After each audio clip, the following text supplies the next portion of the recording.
1,00,000 మంది సైనికులు చేతిలో గన్ పట్టుకుని సరిహద్దుల్లో గాండ్రిస్తే ఆ సౌండ్కే శత్రువు గుండె ఆగడం ఖాయం. ఆ రేంజ్లో ఉండబోతోంది భైరవ దళం. ఇదలాంటి ఫోర్స్ కాదు, తలుచుకున్న శత్రువు గుండెల్లో వణుకు పుట్టించే దళం, శత్రువు గొంతుకు భయం అడ్డుపడేలా చేసే బలం. ఇంతకీ ఏంటి భైరవ దళం? ప్రత్యేకతలు ఏంటి? అసలు ఈ బెటాలియన్ ఎలా పనిచేస్తుంది? ఈ దళం ఏర్పాటు వెనుక వ్యూహాలేంటి? భైరవ్ దళం శత్రువు గుండెల్లో సింహ స్వప్నం. హైటెక్ వార్ఫేర్ లో భారత ఆర్మీ కొత్త శకం.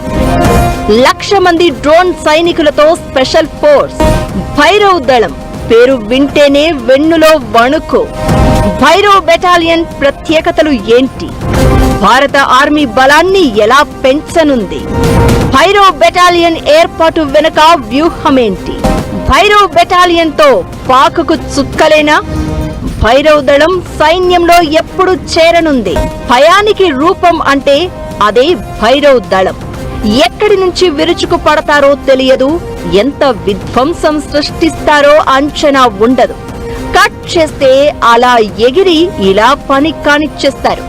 భయం కాదు, శత్రువుకు చావు భయాన్ని పరిచయం చేస్తారు. అది భైరవ్ బెటాలియన్ అంటే. భారత్ ఎదుగుదల చూసి కొళ్లుకుంటున్న చైనా ఓవైపు, ప్రతీకారంతో ఎదురు చూస్తున్న పాక్ మరోవైపు.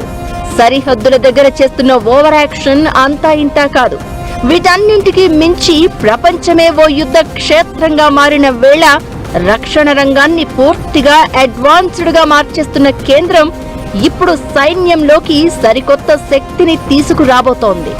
అదే భైరవ్ దళం. హైటెక్ వార్ఫేర్ లో ఇది కొత్త శకానికి నాంది అనడంలో ఎలాంటి అనుమానం లేదు. శత్రువుల గుండెల్లో నిద్రపోయేలా అత్యంత ప్రతిష్టాత్మకంగా భైరవ్ అనే స్పెషల్ ఫోర్స్ ను సిద్ధం చేసింది భారత సైన్యం. ఆయుధాలతోనే కాకుండా ఆధునిక సాంకేతికతతో కూడిన 1,00,000 మందికి పైగా డ్రోన్ ఆపరేటర్లను రంగంలోకి దించడం ద్వారా భారత్ తన రక్షణ కవచాన్ని మరింత పటిష్టం చేసుకుంది. కొత్త దళం ఇన్ఫాంట్రీకి, పారా స్పెషల్ ఫోర్సెస్ కి మధ్య ఒక శక్తివంతమైన వారధిలా పనిచేస్తుంది. శత్రువుల కంటికి చిక్కకుండానే వారి స్థావరాలను డ్రోన్ల సాయంతో మటాష్ చేస్తుంది. భైరవ్ దళం ఏర్పాటు వెనుక భారీ వ్యూహం ఉంది. మోడర్న్ వార్ఫేర్ లో డ్రోన్ల వినియోగం కీలకంగా మారింది. దీంతో ఈ బెటాలియన్ లోని ప్రతి సైనికుడికి డ్రోన్లను ఆపరేట్ చేయడంలో, వాటిని యుద్ధంలో వాడడంలో ప్రత్యేకంగా ట్రైనింగ్ ఇచ్చారు. వీరు శత్రువు భూభాగంలోకి ఎంటర్ అయి డ్రోన్ల సాయంతో వారి స్థావరాలను ఖచ్చితత్వంతో దెబ్బ కొట్టగలరు. అత్యంత వేగంగా, దూకుడుగా దాడులు చేయడం వీరి స్పెషాలిటీ. వ్యూహాత్మక లోతుల వరకు వెళ్లి ఆపరేషన్లు చేయగల సత్తా వీరికి ఉంది. ఆర్మీ హెడ్ క్వార్టర్స్ ఆదేశాల మేరకు ఈ దళాల ఏర్పాటు వేగంగా జరుగుతోంది. ఇప్పటికే సుమారు 15 భైరవ్ బెటాలియన్లను భారత సైన్యం సిద్ధం చేసింది. వీటిని పాక్, చైనా సరిహద్దుల్లోని వివిధ కీలక ప్రాంతాల్లో మోహరించారు. భవిష్యత్తులో వీటి సంఖ్యను 25కు పెంచాలని సైన్యం లక్ష్యంగా పెట్టుకుంది. భైరవ్ బెటాలియన్ భారత ఆర్మీ చరిత్రలో సరికొత్త మైలురాయిగా నిలవడం ఖాయం అనే అభిప్రాయాలు వినిపిస్తున్నాయి. ప్రస్తుతం రాజస్థాన్ ఎడారి ప్రాంతంలో ఈ దళం కఠోర శిక్షణ తీసుకుంటోంది. ఇక్కడ సన్స్ ఆఫ్ ది సాయిల్ అనే వినూత్న కాన్సెప్ట్ ను ఆర్మీ అమలు చేస్తోంది. స్థానిక భౌగోళిక పరిస్థితులు, భాష, వాతావరణంపై పూర్తి అవగాహన ఉన్న రాజస్థాన్ యువకులకే ఈ దళంలో పెద్దపీట వేశారు. వీళ్లను డెజర్ట్ ఫాల్కన్స్ అని కూడా పిలుస్తున్నారు. సదరన్ కమాండ్ పరిధిలో వీరు స్వతంత్రంగా ఆపరేషన్లు నిర్వహించగలరు. కేవలం భైరవ్ మాత్రమే కాదు, భారత సైన్యం రుద్ర బ్రిగేడ్స్ పేరుతో మరో శక్తివంతమైన వ్యవస్థను ఏర్పాటు చేసింది. ఇవి ఆల్ ఆర్మ్స్ ఫార్మేషన్స్. అంటే ఇందులో ఇన్ఫాంట్రీ, మెకనైజ్డ్ యూనిట్లు, ట్యాంకులు, ఆర్టిలరీ, స్పెషల్ ఫోర్సెస్, డ్రోన్ వ్యవస్థలు అన్నీ ఒకే గొడుగు కింద ఉంటాయి. ఇది ఒక సంపూర్ణ యుద్ధ వ్యవస్థ. ఆర్టిలరీ, ఆర్మ్డ్ కార్ప్స్ ను కూడా డ్రోన్లతో, మోడర్న్ వార్ఫేర్ పరికరాలతో బలోపేతం చేస్తున్నారు. అంటే ఇటు ఇన్ఫెంట్రీ కాకుండా, అటు స్పెషల్ ఫోర్సెస్ కాకుండా మధ్య రకంగా పాకిస్తాన్ టెరిటరీలోకి వెళ్లి డీమైనింగ్ ఆపరేషన్స్ దగ్గర నుంచి ఇంటెలిజెన్స్ గ్యాదరింగ్, రికనెసెన్స్, బ్రిడ్జ్లు కూలగట్టడం, తర్వాత మనకి ఓన్ బ్రిడ్జెస్ ఫెసిలిటేట్ చేయడం, ఇటువంటివన్నీ చేయడానికి స్పెషల్ లోకల్ నాలెడ్జ్ ఉన్న, లోకల్గా ఇమిడిపోయి లోకల్ భాషతోటి చలామణి అయ్యే వాళ్ళని రేజ్ చేయడం జరుగుతుంది. ఇది రాజస్థాన్లోనూ చేస్తున్నారు, అటు జమ్మూ కాశ్మీర్లోనూ కూడా చేస్తున్నారు. వీటినే భైరవ్ బెటాలియన్స్ అంటున్నారు. గత కొన్ని నెలలుగా భైరవ్ బెటాలియన్ సభ్యులు అత్యాధునిక సాంకేతికతను ఉపయోగించి శిక్షణ పొందుతున్నారు. ఈ మధ్య జరిగిన అఖండ్ ప్రహార్ విన్యాసాల్లో వీరి సామర్థ్యాన్ని పరీక్షించారు. Southern Army commander lieutenant general Dheeraj Seth సమక్షంలో వీరు తమ యుద్ధ నైపుణ్యాలను ప్రదర్శించారు. టెక్నాలజీ, శారీరక దారుఢ్యం, తెలివితేటల కలయికగా ఈ దళం రూపుదిద్దుకుంది. ఈ ఏడాది జనవరి 15న జైపూర్లో జరగనున్న ఆర్మీ డే పరేడ్లో తొలిసారిగా కవాతు చేయనుంది ఈ బెటాలియన్. ఆపరేషన్ సింధూర్ తర్వాత భారత్ త్రివిధ దళాల బలోపేతంపై దృష్టి పెట్టింది. మన సైనిక శక్తి ప్రపంచానికి తెలియడంతో సరికొత్త ఆయుధాలతో పాటు సరికొత్త సైన్యాన్ని అప్గ్రేడ్ చేస్తోంది. ఆ ఆలోచనలోంచి పుట్టిందే భైరవ్ బెటాలియన్. ఇవి ఇండియన్ ఆర్మీ బలాన్ని ఎలా పెంచబోతున్నాయి?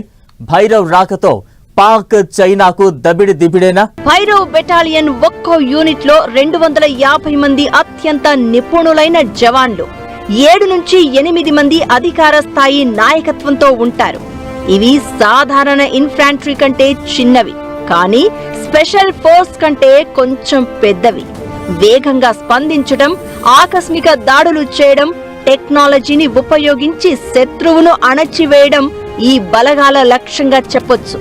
ఈ బలగాలు కొత్త రకం తేలికపాటి ఆయుధాలు, డ్రోన్లు, సర్వేలెన్స్ పరికరాలతో సిద్ధంగా ఉంటాయి. దీంతో క్లిష్టమైన పర్వతాలు, అడవులు, సరిహద్దు ప్రాంతాల్లోనూ వీరు స్వతంత్రంగా పనిచేయగలరు.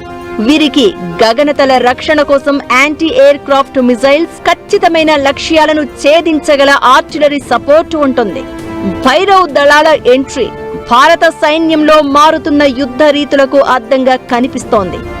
భవిష్యత్తులో యుద్ధాలు కేవలం బలంపై కాకుండా టెక్నాలజీ, వేగం, గూఢాచారి సమాచారంపై ఆధారపడతాయి. ఈ యూనిట్లు వీటన్నింటినీ సమన్వయం చేస్తూ భవిష్యత్తు యుద్ధ రంగానికి సరైన మోడల్గా నిలుస్తాయి. భైరవ్ బెటాలియన్ రాకతో పాక్ చైనాకు చుక్కలు కనిపించడం ఖాయం. సరిహద్దుల్లో ఈ 2 దేశాలు వేస్తోన్న వేషాలు అన్ని ఇన్ని కావు. డ్రాగన్ కంట్రీ అయితే భారత్ టార్గెట్ గా గ్రే జోన్ టాక్టిక్స్ వాడుతోంది. అంటే అక్రమంగా చొరబడడం, బార్డర్ వెంట అకస్మాత్తుగా క్యాంపులను నిర్మించడం, సైనిక ఒత్తిడి తీసుకురావడం లాంటి చర్యలకు దిగుతోంది. భైరవ్ బెటాలియన్ రాకతో చైనా కుట్రలు సాగవు. ఈ దళాలు వేగంగా రియాక్ట్ అవుతాయి. డ్రోన్ల సాయంతో సాక్ష్యాలు సేకరించడమే కాదు, చైనా ఆగడాలు తక్కువ స్థాయిలో ఉన్నప్పుడే కోలుకోలేని దెబ్బతీస్తాయి. వీటన్నింటికీ మించి డ్రోన్ బలంతో చైనా దూసుకుపోతుండగా భైరవ్ రాకతో భారత్ గట్టి పోటీ ఇచ్చినట్లవుతుంది. ఇక సరిహద్దుల వెంట పాక్ చేస్తున్న దరిద్రపు వేషాలు అన్ని ఇన్ని కావు. టెర్రరిస్టులను అక్రమంగా సరిహద్దు దాటించేయడమే కాదు, ప్రాక్సీ వార్ మొదలు పెడుతోంది. వీటన్నింటికీ భైరవ్ బెటాలియన్ తో చెక్ పడడం ఖాయం. ఇక సర్జికల్ స్ట్రైక్స్ కూడా ఈజీ అవుతాయి. దీంతో పాక్ గుండెల్లో భయం కంటిన్యూ అవుతోంది. భారత్ మీద కుట్ర చేయడం కాదు, ఆ ఆలోచన చెయ్యాలన్నా వణుకు పుడుతోంది. ఇదంతా ఎలా ఉన్నా భైరవ్ బెటాలియన్లు భారత రక్షణ వ్యవస్థలో సంస్కరణాత్మక మార్పులకు సూచిక అనడంలో ఎలాంటి అనుమానం లేదు. ఇలాంటి యూనిట్లు సైన్యంలో చేరడం భవిష్యత్ సమర వ్యూహాలకు భారత సైన్యం పూర్తిగా సిద్ధమైందని చెప్పొచ్చు.